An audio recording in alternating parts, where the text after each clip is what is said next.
Jewish. My grandfather and his eldest daughter, Hannah, were left alive for the sole purpose of doing back-breaking labor for the despicable Nazi regime. Following the liberation of the camp, Saba Chaim married my grandmother Rachel, who also survived Auschwitz after terrible suffering. Together, they escaped Europe and came to Israel, the Jewish homeland, to rebuild their lives. The state of Israel rose up from the ashes of humanity's darkest moment and never again is woven into its very ethos. But the Jewish state is not a result of the Holocaust, rather the living promise that such atrocities will never happen again. Never again is not just a phrase that we say. Never again is a vow to ensure that history does not repeat itself anywhere. It is a vow to take action. Last week, the General Assembly adopted our initiative to effectively fight Holocaust denial, and following our discussions with Secretary-General Guterres, I was pleased to hear him today adopting and applying the IHRA definition of anti-Semitism in the UN bodies. Making sure that the UN is taking these historic steps to fight anti-Semitism has been my top priority, yet there is still much more to be done. Just last week in Texas, we witnessed another horrific anti-Semitic attack. Jewish worshippers were taken hostage during Sabbath prayers. Tragically, Jews can no longer pray in safety in synagogues around the world. If immediate action is not taken by world leaders, another unspeakable tragedy is bound to occur. On this important day, the international community must recommit itself to this critical effort. The vow of never again is a vow to take action. And the time to act is now. Thank you. Thank you, Your Excellency. It is now my pleasure to introduce Her Excellency, Ms. Linda Thomas Greenfield, Permanent Representative of the United States to the United Nations. Thank you, Undersecretary General Fleming, for that introduction. Mr. Secretary General, Mr. President, we gather on this solemn day to honor the memory of the millions of Jews and others who perished during the Holocaust. The theme for this year, Memory, Dignity, and Justice, is most appropriate. The act of remembering is our solemn obligation to those who perished, and it must never become a passive activity. A few months ago, I had the great honor of rekindling the eternal flame in the Hall of Remembrance at Yad Vashem in Jerusalem. The flame illuminated a crypt filled with the ashes of Holocaust victims brought to Israel from extermination camps across Europe. It was a heart-wrenching but powerful moment, symbolizing our commitment to ensuring the memory of those killed and lessons of the Holocaust continue to live on and are never forgotten. This is one reason why the United States was proud to co-sponsor the resolution put forward by Israel and Germany to combat the scourge of Holocaust denial. Unfortunately, we have more work to do. Right now, anti-Semitism is again on the rise, and we must act to root it out in our communities, in our countries, and in our institutions. Today and in the future, let us recommit to confronting and countering anti-Semitism and other hate in all of its forms. We must also act with urgency to support Holocaust survivors who are leaving us every day. Countries where the Holocaust occurred and where the Nazis plundered and stole have an obligation to ensure that Holocaust survivors and their heirs receive justice through restitution and compensation. Those countries that haven't completed this work must do so before time runs out. All survivors of the Nazi regime should be able to live out their remaining days in dignity, security, and comfort. and all nations have some influence and leverage they can put to use toward these ends. We must be champions of justice for Holocaust survivors and their heirs. We must turn remembrance into action now and in perpetuity to ensure we can continue to say, never again. Thank you. Thank you, Your Excellency. I now extend a warm welcome to Mr. Pinkas Guter and Mr. Shai Wasner. Both are renowned musicians and children of Holocaust survivors. Together they will perform Bersus Serverundit by Paul Benheim.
Thank you, Mr. Zuckerman and Mr. Wasner, for your moving contribution to today's ceremony. You remind us of the truth that music can bring in ways that words alone cannot.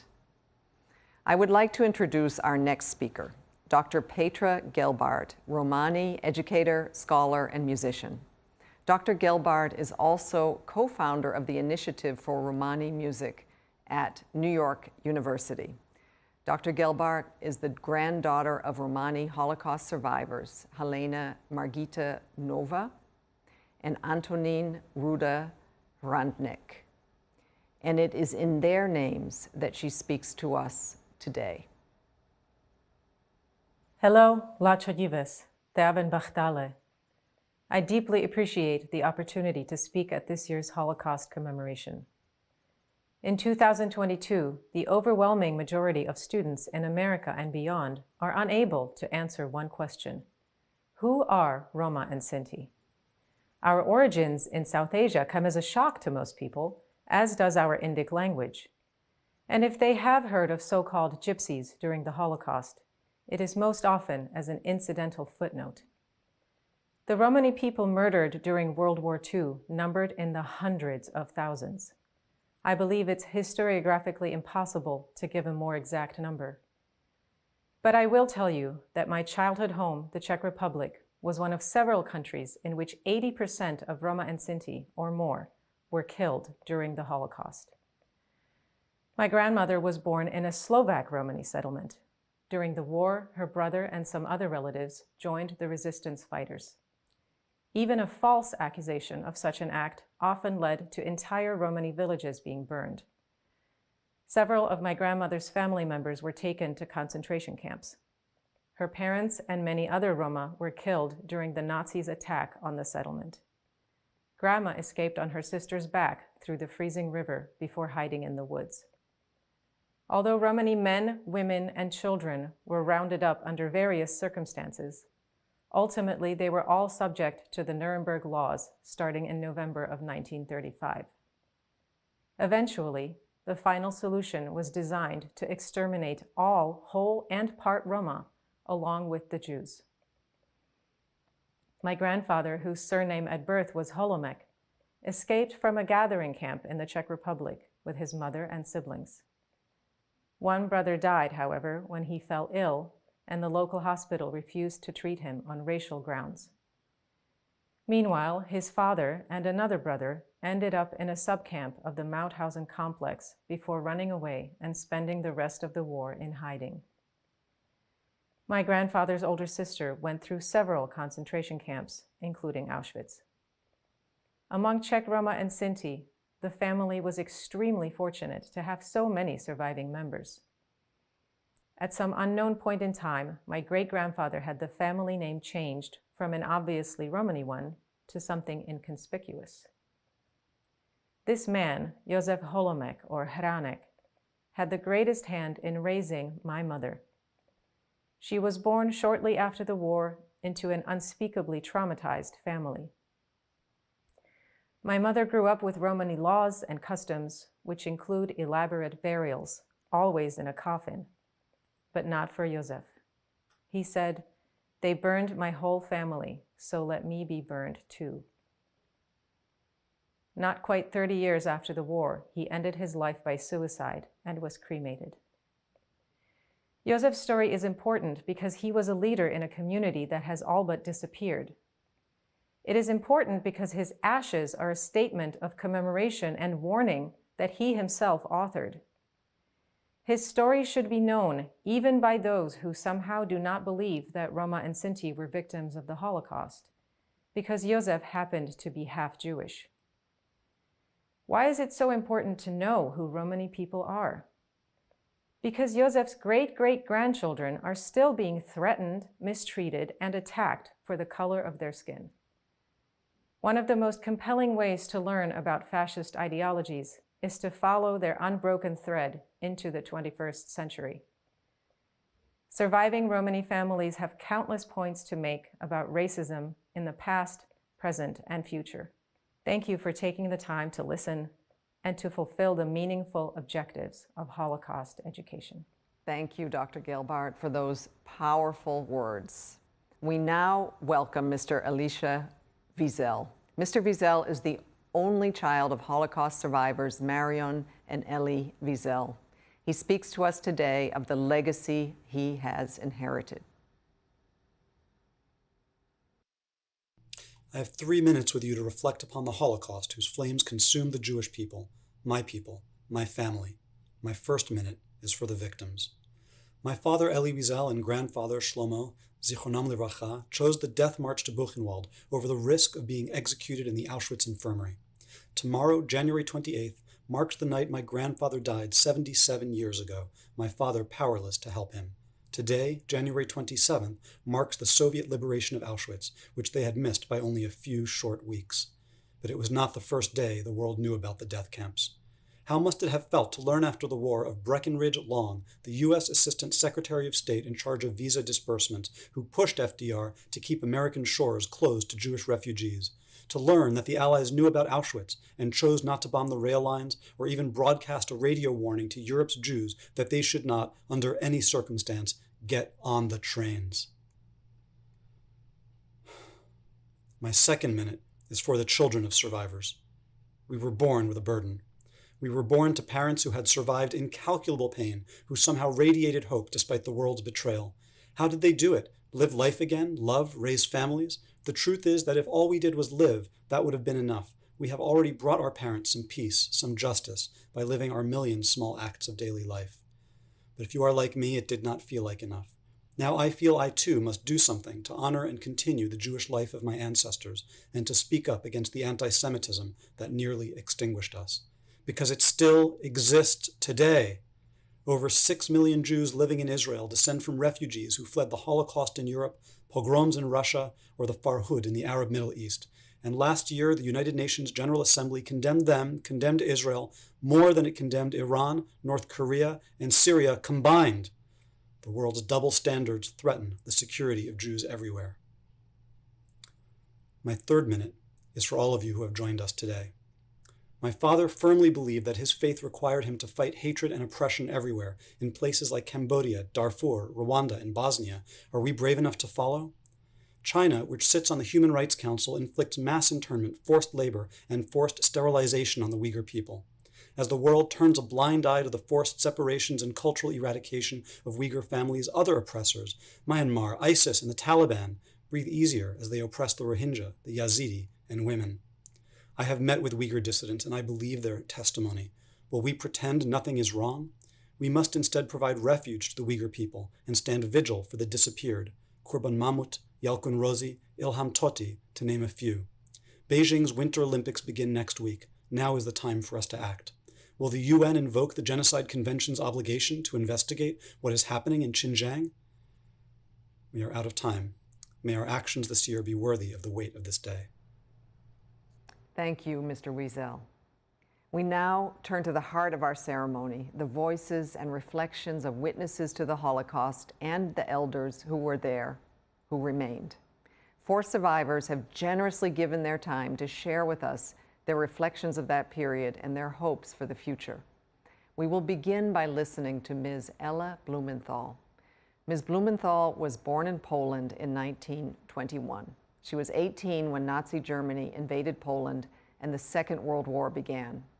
Of her 27 immediate family members, only Ms. Blumenthal and her niece Roma survived the Holocaust.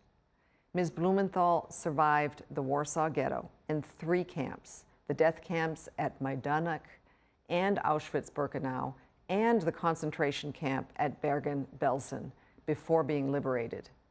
Forced to leave Poland, Ms. Blumenthal eventually made her way to South Africa. She speaks to us from her home in Cape Town.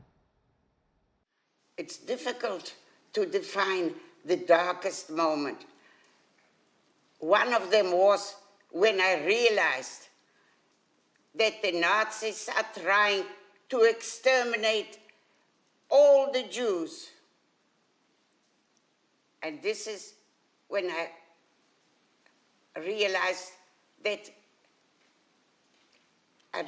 when I lost every member of my family, one by one, I knew this is going to be the end. This is what they're trying to do to us, to exterminate every one of us. There should be nobody left. I realized that I want to live, I want to survive, I want to tell the world what has been happening, what happened to us Jews. And that's what kept me going, and the faith of God and the strength of survival. I knew and I hoped that I will manage to get through it, to come out alive.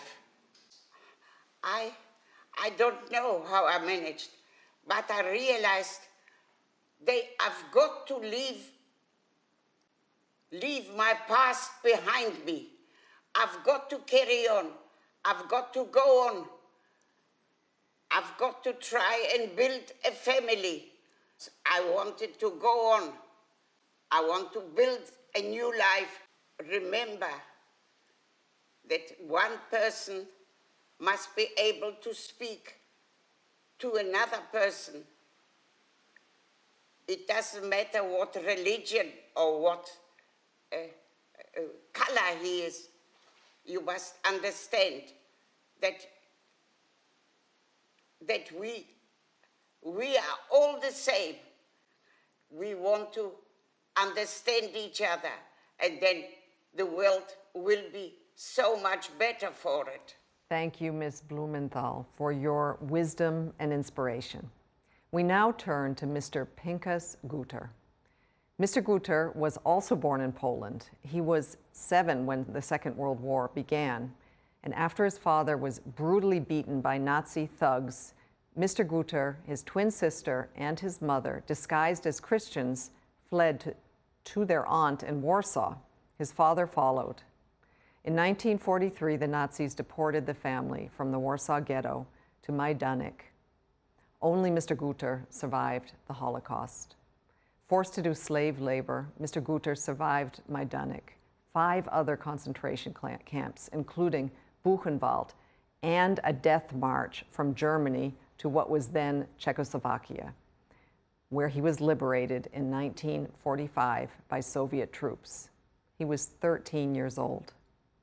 The United Nations Relief and Rehabilitation Administration brought Mr. Guter to England with other child Holocaust survivors for rehabilitation.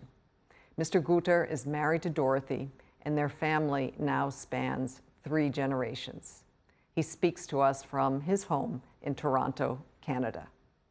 My worst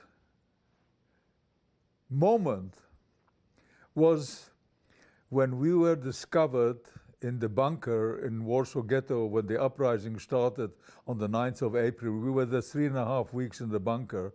I knew that we were going to die because we knew that all the Jews in Warsaw Ghetto were going to be taken to Treblinka and going to be murdered. And then we were chased to the wagons. And my father was like an angel. He pushed us to the little window with a barbed wire so we could breathe, because they put so many people in that some people actually on the journey died from suffocation. When we were chased into the barrack and told to undress naked, and my father was undressing, and then we were running naked with our hands in the air, and my father was running in front. My father told me that if I'm asked, and that was before, I should say I'm 6 years older, I was a head taller than my twin sister, so I could actually pass for 16. I was 11, but I could pass for 16.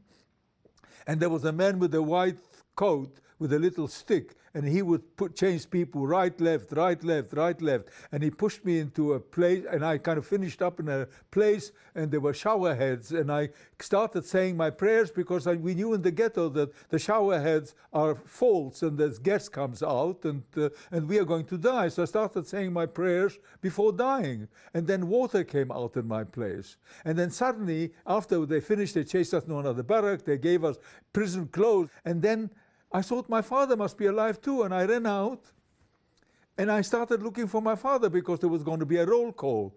And I looked, and I couldn't find him. And then the next day, I found out that my mother, my father, and my sister were murdered by the Nazis. And that was,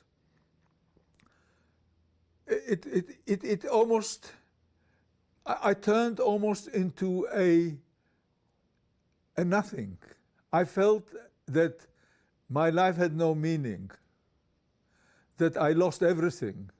And what kept me going was, I believe, the providence kept me going. And it was I a great belief, you know, when I see my father, he was like an angel with wings, and I kept on remembering that he was the one who kept me. That what sustained me. That's what kept me going. Number one, being numb and make myself invisible. That was the most important. You had to make yourself invisible. For the next 10 years, I never ever thought about the Holocaust. My brain did something that it made me not think about anything. I didn't think about my family. I didn't think about anything. I lived again. I lived in that moment. Of course, 10 years later, I started suffering very badly. And for years and years and years, I suffered. And it was Dorothy, my wife, that she kept me alive. She's the one who saved me. I am alive today because she looked after our children. She helped me, you know, when I was screaming at night, and I was very poor. I had to work every day to bring food on the table. We've been married now since 1957, and we still love each other as much as before, and it was thanks to her that I actually survived and that my kids are okay. I didn't tell them everything. The Holocaust is right inside you. You can't run away from it. It's part of you. It's going to be with you until the day you die. And if you have a soul and the soul goes to heaven or wherever it goes, I mean, that soul is still going to remember the Holocaust. So there's no running away from it. And I would like to hand this message over to the world. I have a torch, which I want to give, which I give to the children, and I want to give to the world. And my torch has got more than one flame. It's got many flames. And to give you just an example of some of them, my torch has got no racial discrimination, no religious discrimination, no homophobia, no xenophobia, and above all, no hate. Hate is vicious. Hate is pernicious. Hate creates vengeance. Hate is something that should disappear from the world because it brings about vengeance. And this is the flame. Please take those flames and make them flame and make the world a much better place than it is at the moment. And the only way to do it is if everybody would get together and make the world shine and bright and spread the flame of goodwill. Please. Thank you very much. Thank you, Mr. Guter and Ms. Blumenthal, for sharing your memories and reflections. We value and appreciate you. It is now my honor to introduce our keynote speaker, Professor John K. Roth. Professor Roth is Professor Emeritus of Philosophy and the founding director of the Center for the Study of the Holocaust, Genocide, and Human Rights, now the Mugray-Biyun Center for Human Rights at Claremont McKenna College. Professor Roth has written extensively on the Holocaust and its impact on our understanding of ethics, justice, and morality. Professor Roth speaks to us from his home in Washington State in the United States. It's a privilege and an honor to be with you today to consider memory, dignity, and justice. No longer under a Nazi death sentence after the liberation of Auschwitz on January 27, 1945, an Italian Jew named Primo Levi became a writer with unsurpassed insight about the Holocaust. A key source of Levi's insight was Lorenzo Perrone, the person Levi credited with saving his life. Not a Jew, but an Italian civilian, Lorenzo, a skilled bricklayer, was conscripted by the Germans to help build an industrial plant that they were constructing near Auschwitz.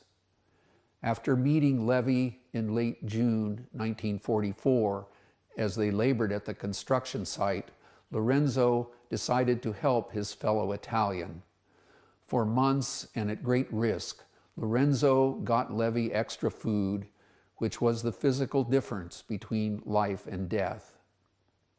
I believe that I owe it to Lorenzo if I am alive today, Levi would write, underscoring that Lorenzo's help meant much more than food alone.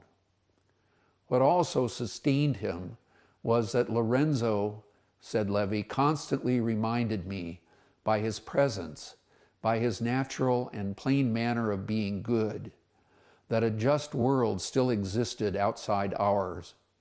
Something and someone still pure and whole, said Levy, not corrupt, not savage, unconnected to hatred and fear, something difficult to define, a remote possibility of good, but for which it was worth surviving.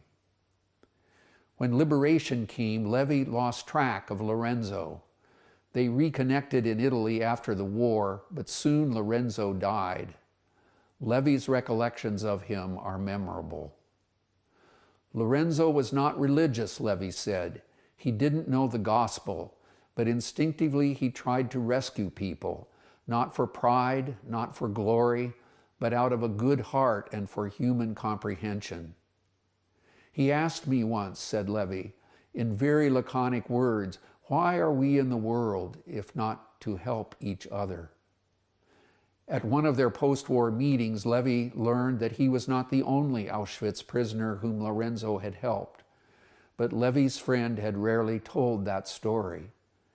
In Lorenzo's view, wrote Levy, we are in the world to do good, not to boast of it. Memory, dignity, justice. Our concerns on this International Holocaust Remembrance Day were also Primo Levy's. He never forgot Lorenzo and the dignity his life-saving gifts restored. Lorenzo despised hatred and fear. So did Levy. Resisting savagery and corruption, they both defended justice. But what about Lorenzo's telling Levy that we are in this world to do good? Was Lorenzo naive? Was he gullible, even stupid? Anyone who supports the principles and purposes of the United Nations, everyone who pursues Holocaust education should hope not, because we think we are helping and doing good. In late January 2022, however, we cannot easily be optimistic about our hope because the Holocaust is a warning. That has been said before, but now the Holocaust's warning for us resounds with urgency. It does so because the catastrophe did not erupt out of the blue, nor was it fated to happen. Human decisions and policies in the 1930s led to disaster. Destructive versions of them are widespread in the 2020s. In our times, the Holocaust warns against autocracy and obedience to it. The Holocaust cries out, beware of big, repeated lies, conspiracy theories, disrespect for evidence and truth, and disregard for language that defames and thus inflames division and violence. If such alarms are ignored, the world is worse for it. Absent lies and liars, especially big lies and liars with authoritarian power, the Holocaust would not have happened. Nor could autocratic Nazi power advance without the compliance and complicity it needed and received from leaders in every sector of German life. Education, law, politics, science, medicine, business, the arts, religion. The Nazis' lethally racist anti-Semitism rested on falsehoods. Nazi power arose because Hitler and his followers bogusly and repeatedly insisted that Germany's defeat in World War I resulted from a stab-in-the-back conspiracy that never happened. Nazi propaganda overrode contrary evidence, calling it fake news, and Hitler's vows to destroy the Jews, who were slandered as a disease-spreading, toxic pestilence in the body politic, show how malignant language becomes deadly. If we are warned and persuaded in time, what should doing good require when forces like those that stupidly ignited the Holocaust also threaten in 2022 what the United Nations Charter calls respect for human rights and for fundamental freedoms for all? On this International Holocaust Remembrance Day, 4 points about doing good are especially important. borrowing 3 from the small but powerful book called On Tyranny by the Yale University historian Timothy Snyder, I will add my commentary and close with a 4th point of my own. First, Snyder urges, be as courageous as you can. Lorenzo could not help everyone, but he saved Primo Levi. None of us can do everything that is needed to honor human dignity and advance justice, but even small deeds and modest actions are significant. Think of voting or teaching in that way. Holocaust education today must underscore the responsibility to protect human rights and fundamental freedoms as best we can. Second, Snyder urges, be a patriot. Set a good example for the generations to come. Being a patriot is not the same as being a nationalist. A nationalist says, my country right or wrong, or my nation's might makes right. By contrast, Snyder says, a patriot wants the nation to live up to its ideals, which means asking us to be our best selves.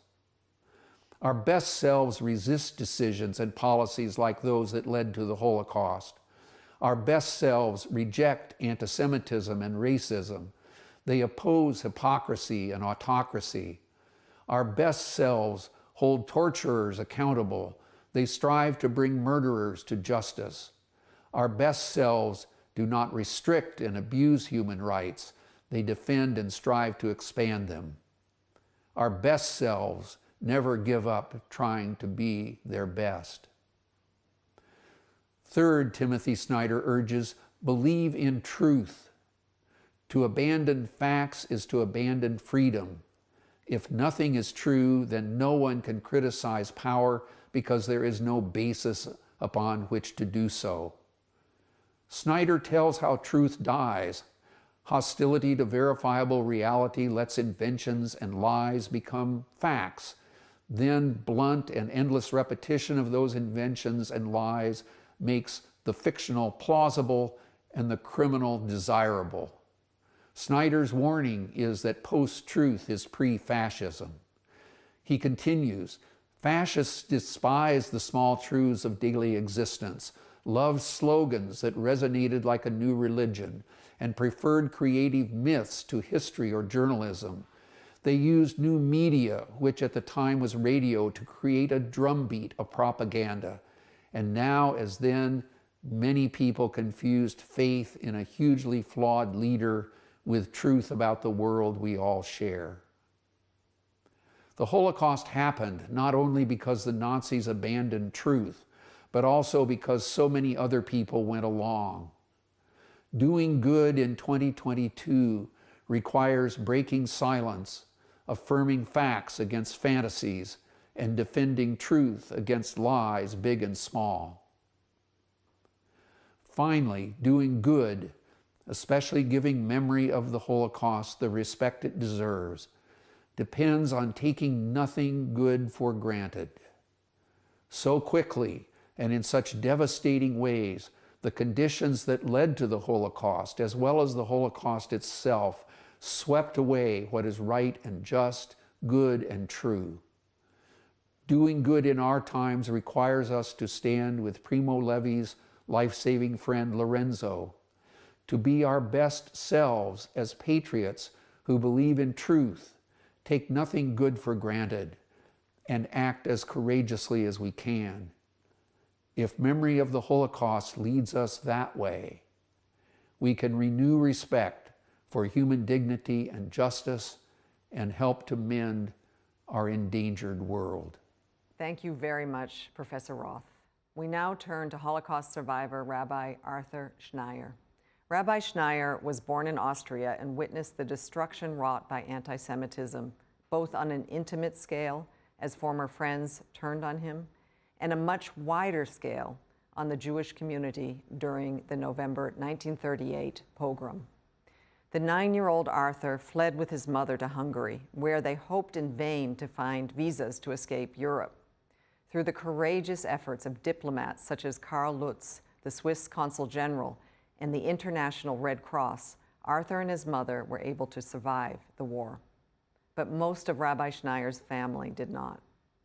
Rabbi Schneier arrived in the United States in 1947, filled with a desire to build a world where justice and peace prevailed. His legacy of leadership on behalf of religious freedom and human rights is profound, and a testimony to those and to the family in whose name Rabbi Schneier has worked tirelessly for peace and mutual respect. He speaks to us from Park East Synagogue in New York, where he is the senior rabbi. At the age of 8, in my birthplace, Vienna, one of the most painful, shocking, tragic moments was March 13, 1938, when the Nazis took over my birthplace, Vienna.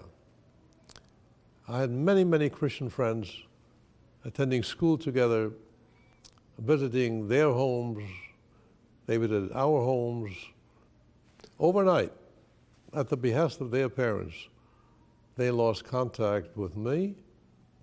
I was excluded from the school and even turned against me. Now, these kids were taught how to hate. They were not born with hatred. They were taught how to hate. So September 1, 1939, when World War II broke out, we fled to my grandparents, a very prominent rabbi in Hungary, and we were illegal aliens.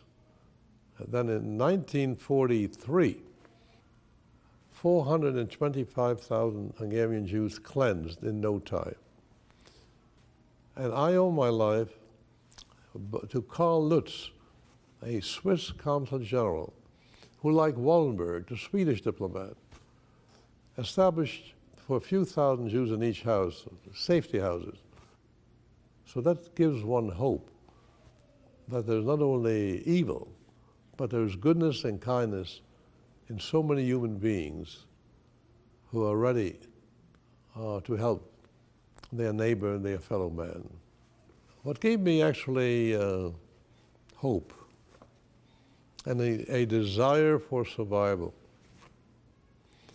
was hoping that I would be able to leave the blood-soaked continent of Europe, including my hometown, and find my way with my mother, who survived, to finally come to the United States, a land of freedom. And then made up my mind that I will devote every day of my life to make sure that no other people would have to endure the kind of suffering that we did during the Holocaust. Now, my message to the young people today: understand the diversity of the human family, and finally, hear the cry of the oppressed, because we are one human family. Thank you very much, Rabbi Schneier. We now turn to listen to Ms. Petra Gilbart. Ms. Guter was born in 1943 into war in Nazi-occupied Netherlands. The family was forced to hide just to survive. However, they were unable to hide together as a family. Fortunately, though, through the efforts of her father's employer, a safe home was found for Vered with Dutch family friends. These friends risked their lives to conceal Vered's Jewish identity. After the war, Ms. Guter decided to become a nurse. She has built a legacy as a health worker, traveling to developing countries to administer aid to people in need. She often also shares in-depth accounts of her story of survival. In 2019, Ms. Guter delivered her testimony during the annual Holocaust observance organized by the UN Information Center in Yangon, Myanmar. Today, Ms. Guter speaks to us from her home in Jerusalem.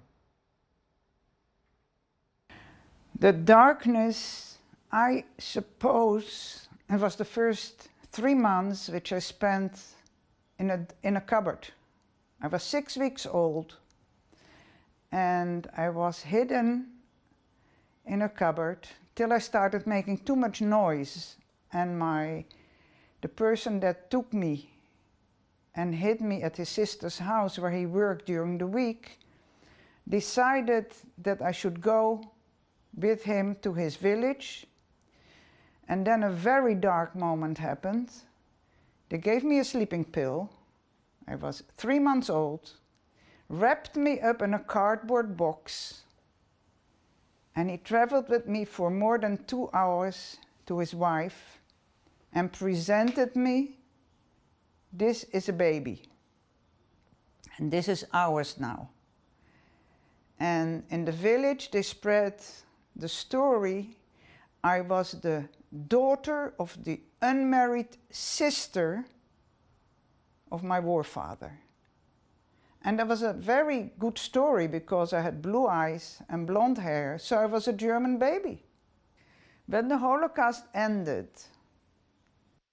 I didn't have any hope. I was taken away from 2 loving people and put into my family.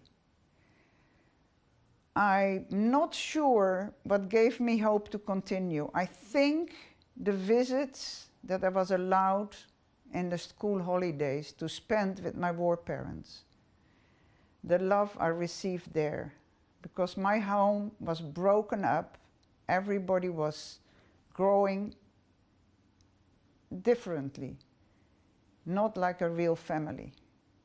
So the hope I had was given through the love of my war parents. The message I would like to give, not only to the youth, to everybody: accept people as they are, but start with accepting yourself and believe in yourself that you can share and give and love other people. Never do anything to anybody else that you don't want to happen to yourself.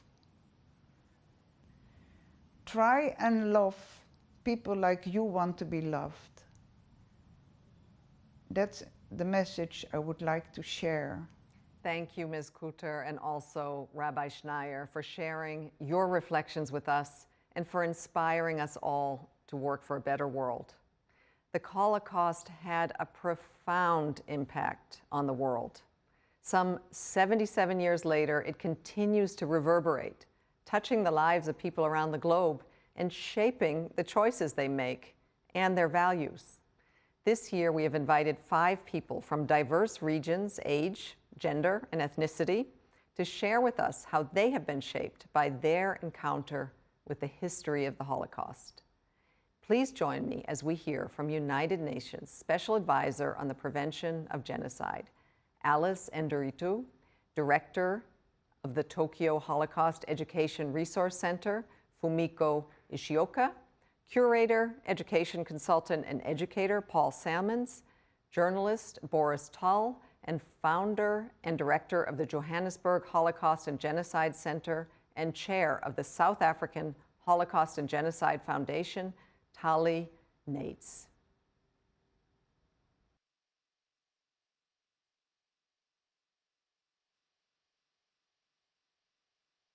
My first recollection of the word Holocaust came from my grandfather.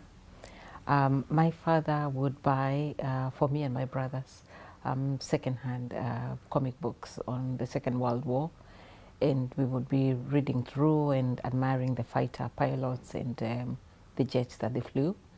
And my grandfather, who was a veteran who had fought in both the First and the Second World Wars, was the person who spoke to me and said that I should read those comic books with fahamu, which is a Kiswahili word for consciousness.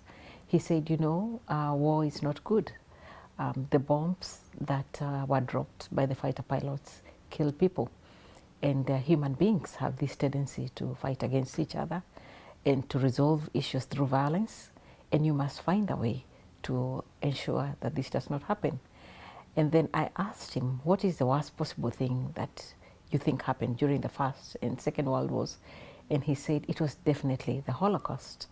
And he said he talked about Auschwitz, and he talked about the kind of things that happened there.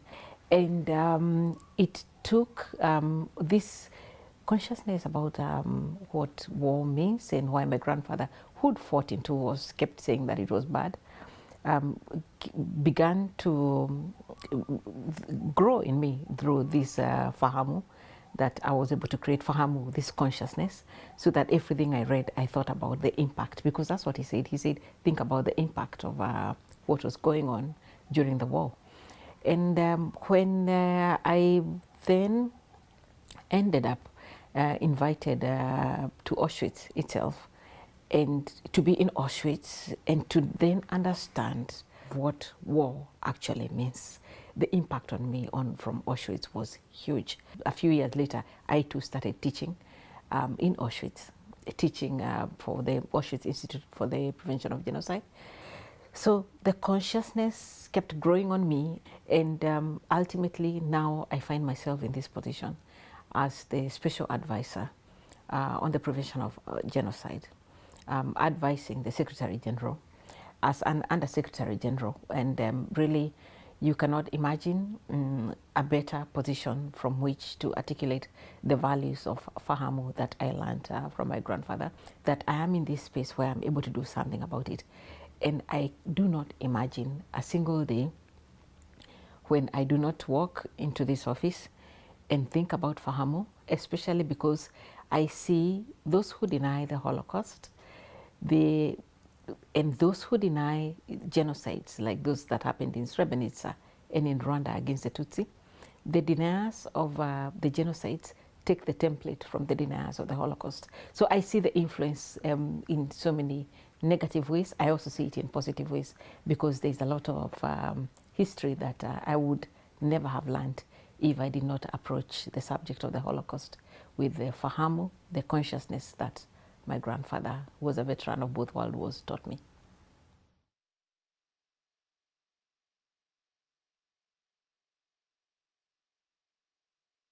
Japanese society has many issues we struggle with, like hate speech, more recently, lessons of the Holocaust, especially the fact that Auschwitz didn't happen overnight, could, I thought, give us an opportunity to try to find a way to tackle with these issues from new, different perspective.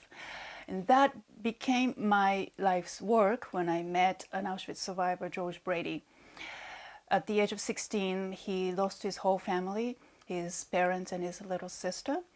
And this empty suitcase, which had his sister's name, Hannah Brady, turned up at my center half a century later. After I tracked down George in Toronto, Canada, and the story of the sibling was turned into a book, I was fortunate to start visiting schools with George in many countries. As we traveled all over Canada, the United States, Mexico, Europe, and South Africa, I realized that responses from children are amazingly universal. They think of their families and their friends. They think of what they would do when they face prejudice and discrimination in their own lives. And George's message was always simple. We are all equal. We have to help each other. And this very simple message continued to resonate with me. I can't help but thinking, why is creating an equal world so hard to achieve?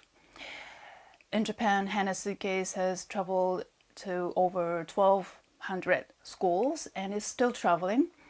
What I'm hoping is that if you can imagine what's in this one empty suitcase, you can learn to use the same empathy and desire to know more about another child.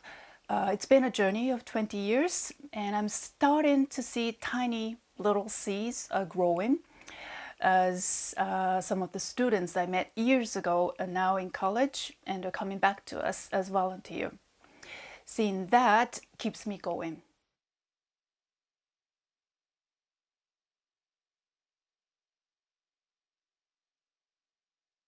My background is as a secondary school history teacher, When I first became involved in Holocaust education, I had a rather generalist view of this history. There are certain stories that I'm still wrestling with that I haven't used in my educational work, but that cause deep reflection on my life and on the way I see the world around me. So there was a long process for me where, and it continues to this day, where I'm continually learning more about this history. In my view, this is a past that should be deeply unsettling. The questions that we ask about how this was possible, why it could happen, shouldn't be settled by easy answers, such as this is where hatred can lead. There are difficult, complicated issues here which go to the heart of what it means to be human. So how can we expect to try and answer those kinds of questions with a pithy slogan or an uplifting statement? The truth is that the deeper we go into this past, or I'm certain any history of any genocide or mass atrocity, the more troubling the questions will be, but of course also the more urgent it is to confront them. And through telling of those stories, we have to confront aspects of our humanity which we prefer not to look at. And it's this knowledge of what we're capable of what we have done, that creates this stain upon us today.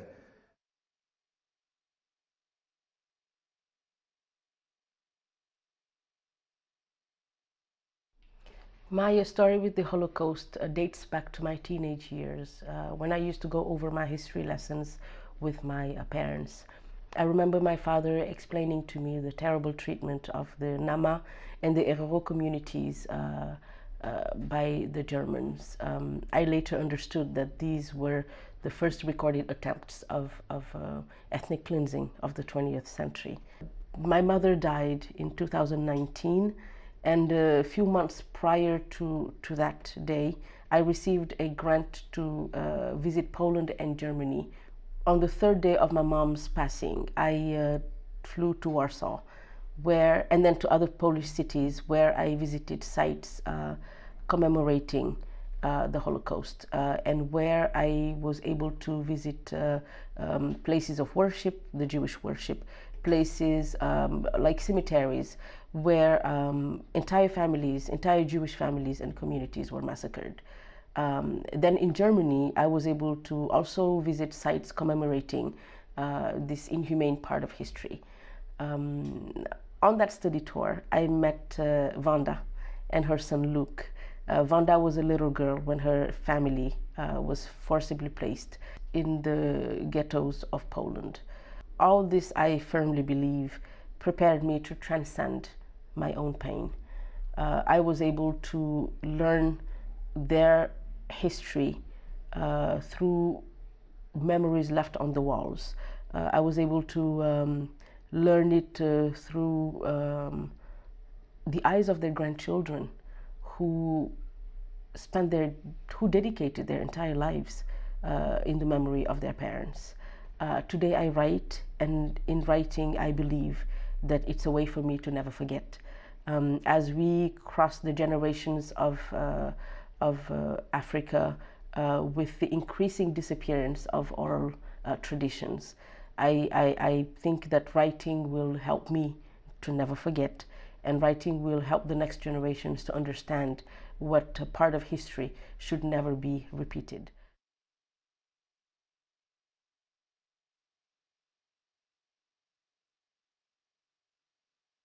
I was born to a family of Holocaust survivors.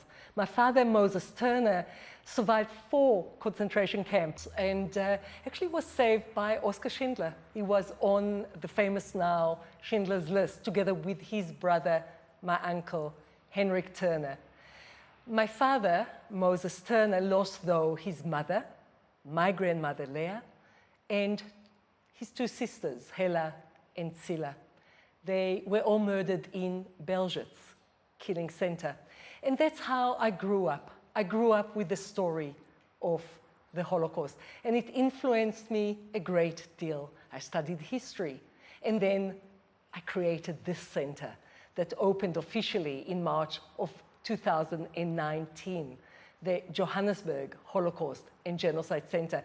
It was a legacy in a way for my father, for my uncle. And what we do here at the Johannesburg Holocaust and Genocide Center is to look at the 20th century, a century of genocide, with a focus on the Holocaust and the genocide against the Tutsi in Rwanda. And for me, it was very important to work not only in South Africa, but also in Africa. So work in Africa through the Change Makers program. And this program looks at the history of the Holocaust, the genocide against the Tutsi in Rwanda, and apartheid in South Africa. So our work is really to make that connection faster, to learn from the past in order to fight extremism and to promote democracy and pluralism. We have listened to survivors and to the children and grandchildren of survivors. Join me now in silent reflection as Cantor Daniel Mendelsohn of the congregation Kol Ami delivers the solemn prayer, El Malei Rachamim. I'm going to offer the memorial prayer, El Malei Rachamim, for the victims of the Holocaust. El Malei Rachamim, Shochen Bameromim,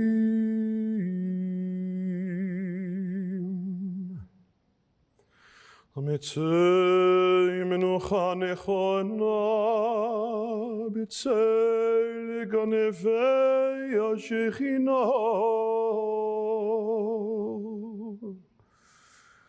B'ma'alot Kedoshim U'Teharim, Kezohar HaRakia, Meirim U'Mazhirim,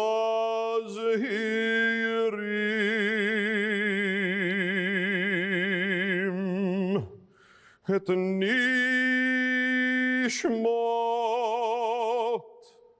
Acheinu V'Achioteinu Shenehergo V'Shenishchato V'Shenisrefu Chaim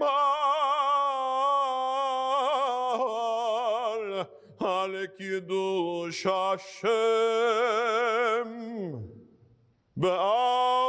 Auschwitz, Bergen-Belsen, וכל מקומות השמד באירופה, בעבור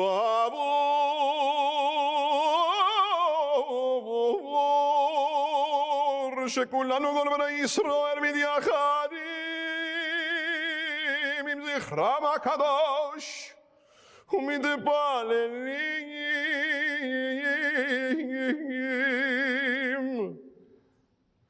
ביד עליית נשמותיהם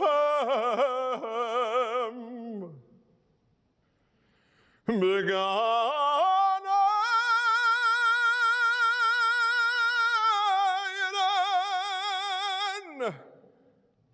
בגן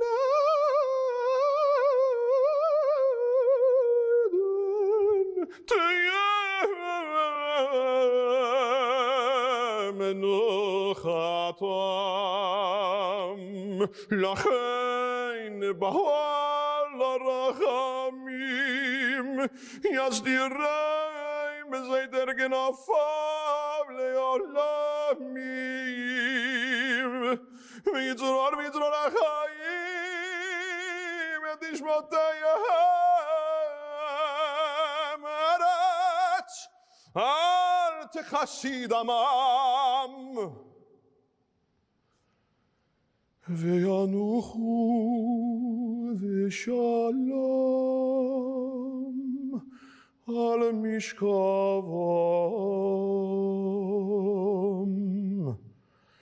ונאמר